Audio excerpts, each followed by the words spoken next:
Triumph இன்னைக்கு இந்தியாவில் த்ரக்ஸ்டன் 400 launch பண்ணியிருக்காங்க. இது ட்ரைம்போட 400cc ரேஞ்ச்லேயே வச்சு 5வது மோட்டர் சைக்கிள். ஏன்னா ஆல்ரெடி ஸ்பீட் 400 இருக்குது, T4 இருக்குது, XC இருக்குது, ஸ்க்ராம்ப்ளர் 400X இருக்குது. ஸோ இது 5வது மாடல். ஸோ ஜஸ்ட் காஸ்மெட்டிக் அப்டேட்ஸில் நிறைய இன்ட்ரெஸ்டிங்கான விஷயங்கள் இருக்குது, அதெல்லாம் பார்ப்போம்.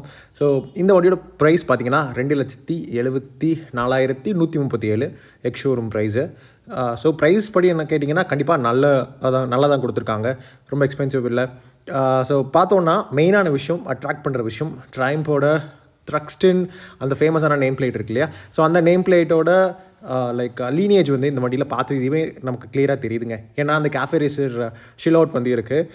அப்புறம் கிளிப் ஆன் ஹேண்டில் பாஸ் வந்து கொடுத்துருக்காங்க. ஃபியூல் டேங்க் வந்து பார்த்திங்கன்னா நல்ல ஸ்லீக்கான ஒரு ஃபினிஷில் கொடுத்துருக்காங்க. ஸோ ரியர் கவுலும் கொடுத்துருக்காங்க. ஸோ அது பார்த்திங்கன்னா டிட்டாச்சபிள் அந்த மாதிரி தான் இருக்குது, ஆப்ஷனல் அந்த மாதிரி இல்லை. ஜஸ்ட் நார்மலான வண்டியிலே வந்து ஸ்டாண்டர்டாகவே டிட்டாச்சபிளாக அது கொடுக்குற மாதிரி தான் இருக்குது. அப்புறம் பார் அண்ட் மிரர்ஸ் இருக்குது. ஸோ கேஃபே ரேசருக்கு ஏற்ற மாதிரி விஷயங்கள் எல்லாமே கொடுத்துருக்காங்க. இது இல்லாமல் மெயினான ஹைலைட் வந்து ஒரு ஓல்ட் ஸ்கூல் ஃபேரிங் வந்து கொடுத்துருக்காங்க. ஸோ ஒரு மாடர்னான ஒரு மோட்டர் சைக்கிளுக்கு நல்ல கிளாசிக் டச் வந்து கொடுத்துருக்காங்க. இது இல்லாமல் கலர் கோடு டெயில் செக்ஷன் வந்து கொடுத்துருக்காங்க. அப்புறம் நிறைய இடத்துல கான்ட்ராஸ்டான ஆக்சன்ஸ் வந்து கொடுத்துருக்காங்க.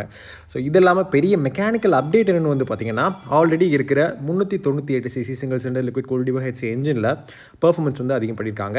ஸோ இப்போது இந்த engine 42 PS maximum power produce பண்ணுது 9000 RPMல. டார்க் பார்த்தீங்கன்னா 37.5 Nm ப்ரொடியூஸ் பண்ணுது 7500 RPMல. ஸோ ஸ்பீட் 400 கூட கம்பேர் பண்ணோம்னா 5% பவர் வந்து அதிகமாக கொடுத்துருக்காங்க, விச் இஸ் இன்ட்ரெஸ்டிங். நான் வந்து பர்ஃபார்மன்ஸ் அப்டேட்ஸ் வந்து பெருசாக நான் எதிர்பார்க்கல, பட் கொடுத்துருக்காங்க. பட் இன்னொரு விஷயம் நான் என்ன எதிர்பார்த்தேன்னா, கியரிங்கில் வந்து கொஞ்சம் அப்டேட்ஸ் கொடுப்பாங்க அப்படின்னு எதிர்பார்த்தேன். பட் அவங்க என்ன பண்ணியிருக்காங்கன்னா, கேம் ஷாஃப்ட்டை வந்து ரிவைஸ் பண்ணியிருக்காங்க. அப்புறம் இன்டர்னல் மெட்டீரியல்ஸ் வந்து டியூன் பண்ணியிருக்காங்க. எதுக்குன்னு பார்த்தீங்கன்னா, இன்னும் பெட்டராக வந்து ஹார்டாக வந்து வண்டி ரெவ் ஆகணும் அப்படின்றதுக்காகன்னு சொல்லியிருக்காங்க. ஸோ டாப் அண்ட் பர்ஃபார்மன்ஸ் வந்து இம்ப்ரூவ் பண்ணியிருக்கோம் அப்படின்னு சொல்லியிருக்காங்க. ஸோ ரைட் ரிவ்யூவில் அதை பற்றி நான் சொல்கிறேன். இது எல்லாமே மற்ற எல்லா விஷயமே வந்து ஸ்பீட் ஃபோன் கிட்டேருந்து இந்த வண்டி ஷேர் பண்ணுதுன்னு சொல்லலாம். ஸோ இந்த ட்ரைம்ப் த்ரக்ஸ்டன் 400 வந்து பார்த்திங்கன்னா டியூப்லெஸ் ஸ்டீல் ஹைப்ரிட் ஸ்பைன், அதாவது பெரிமீட்டர் ஃப்ரேம் தான் யூஸ் பண்ணுது. Cast aluminium twin side swing arm கொடுத்துருக்காங்க. சஸ்பென்ஷன் செட்டப் வந்து பார்த்திங்கன்னா same 43 mm upside down big piston forks தான் கொடுத்துருக்காங்க. மோனோ ஷாக் வந்து பார்த்திங்கன்னா கேஸ் சார்ஜ் யூனிட் தான் கொடுத்துருக்காங்க. எக்ஸ்டர்னல் ரிசர்வாயர் இருக்குது, அதில் வந்து ப்ரீலோட் ஸ்டெபிலிட்டி இருக்குது. ஸோ ரைடிங் ஜியோமெட்ரிலேயே வந்து சேஞ்ச் இருக்குது. ஸோ ஏன்னா அக்ரெசிவான கிளிப்பான்ஸ் கொடுத்துருக்காங்க. அது வந்து 40 mm நேரோவராக கொடுத்துருக்காங்க. யூஸ்வலாக உங்களுக்கு கிளிப்பான்ஸ் கொடுத்தாங்கன்னா கொஞ்சம் அக்ரெசிவான ஸ்டான்ஸ் இருக்கணும் அப்படின்றதுக்காக மெயினாக வந்து ரைடர்ஸ் ஜியோமெட்ரி அந்த மாதிரி இருக்கும். அப்புறம் அது மட்டும் இல்லாமல் அது 246 mm லோவராக கொடுத்துருக்காங்க ஸ்பீட் 400 விட. ஸோ ரொம்ப அக்ரெசிவாக தான் உட்காந்து ஓட்டுற மாதிரி ஆன் பேப்பர் இருக்குது. ஃபுட் பேக்ஸ் வந்து பார்த்திங்கன்னா 86 mm இன்னும் பின்னாடி ஃபர்தராக ரியரில் வந்து செட் பண்ணியிருக்காங்க. அப்புறம் 27 mm மேலே ஹையராக செட் பண்ணியிருக்காங்க. ஸோ ரைடர்ஸ் ட்ரையாங்கிள் ஆப்வியஸ்லி ரொம்ப அக்ரெசிவாக வந்து இருக்கிற மாதிரி தான் இருக்குது. ஸோ இந்த த்ரக்ஷன் பற்றி நம்ம ஃபர்தராக பேசணுன்னா, ட்ரைம்ப் வந்து 1960ஸ்லேருந்து இந்த நேமை யூஸ் பண்ணிகிட்டு இருக்காங்க. இது வந்து என்டியூரன்ஸ் ரேசிங்கில் ரொம்ப பாப்புலரான வண்டி. யூரோப்பில், யூகேலலாம் வந்து பார்த்திங்கன்னா ரொம்ப ஃபேமஸான வண்டி. ஸ்டில் நவ் பாப்புலரான ஒரு மோட்டர் சைக்கிள் அது. அது மட்டும் இல்லாமல் 1969 த்ரக்ஸ்டன் 500 மைல் ரேஸ்லேயும் வந்து பார்த்திங்கன்னா ஒரு கலக்கின வண்டி. ஐலமான் டிடி வந்து நீங்கள் ரேசிங் இண்டஸ்ட்ரினா உங்களுக்கு தெரியும், ஐலமான் டிடி எவ்வளோ பெரிய ஒரு ரேசிங் ஸ்பெக்டக்கல்னு சொல்லிட்டு.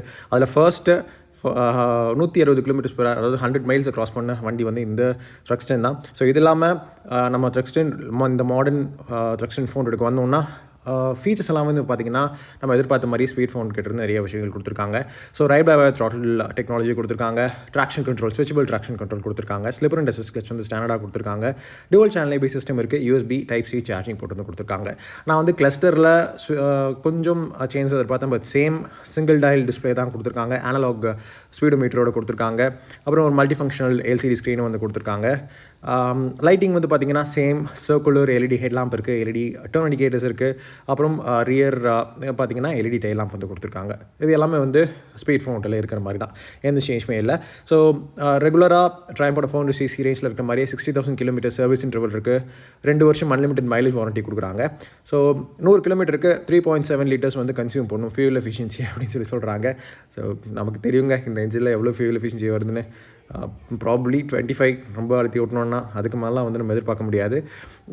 இது இல்லாமல் நிறைய அஃபிஷியல் ஆக்சரிஸ் வந்து கொடுக்குறாங்க. ஏன்னா LED indicators, tank pad, seat upgrades இருக்குது, என்ஜின் ப்ரொடக்ஷன் கார்ட்ஸ் எல்லாமே வந்து கொடுக்குறாங்க. So 4 colours, lava red with aluminium silver, pearl metallic white with storm grey, metallic racing yellow with aluminium silver, phantom black with aluminium silver. So அந்த silver ஃபினிஷில் வந்து உங்களுக்கு இந்த கான்ட்ராஸ்டான colours இருக்குது, வேறு ஒன்றும் இல்லை. அப்புறம் எல்லா மாடல்லையும் வந்து மேட் பிளாக் சைட் பேனல் கொடுத்துருக்காங்க, அலுமினியம் ஃபினிஷோட த்ரக்ஸ்டன் பேட்சோட கொடுத்துருக்காங்க.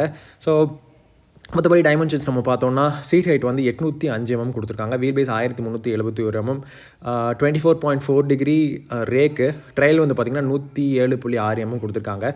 ஸோ இந்த வண்டியோட wet weight 181 kilograms, fuel tank capacity same 13 liters.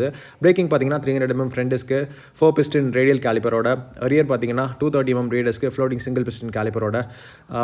இந்த வண்டி MRF ரெவ்ஸி டயர்ஸில் ரன் ஆகுது. ஃப்ரண்ட்டில் 110/70 செக்ஷன் R17 டயர்ஸ் கொடுத்துருக்காங்க.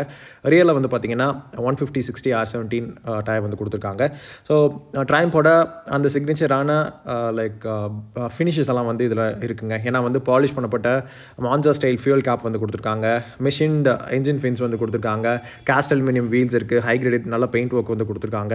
ஸோ பார்ப்போம் இந்த வண்டி எப்படி இந்தியாவில் ஹிட் ஆக போதா இல்லையான்னு சொல்லிட்டு. ரைட் ரிவ்யூ சீக்கிரம் நம்ம சேனலில் வருது. ஸோ இது இல்லாமல் இந்த வண்டியில் அப்பர் என்ஜின் பார்ஸ் இருக்குது, ரேடியேட்டர் கார்டு, இம்மோபிளைசரு, ஒவ்வொரு குளோபல் மார்க்கெட்ஸ்க்கு ஏற்ற மாதிரி சஸ்பென்ஷனும் வந்து டியூன் பண்ணி தான் கொடுப்போம் அப்படின்னு சொல்லியிருக்காங்க. இது இல்லாமல் வீல்ஸு, அப்புறம் ஃப்ரண்ட் மட் கார்டு எக்ஸ்டென்ஷன்ஸு, இதெல்லாமே வந்து இப்போ நான் சொன்ன விஷயங்கள் நிறைய விஷயங்கள் வந்து ஆப்ஷன் அவுட்டும் வந்து பண்ணிக்கலாம்.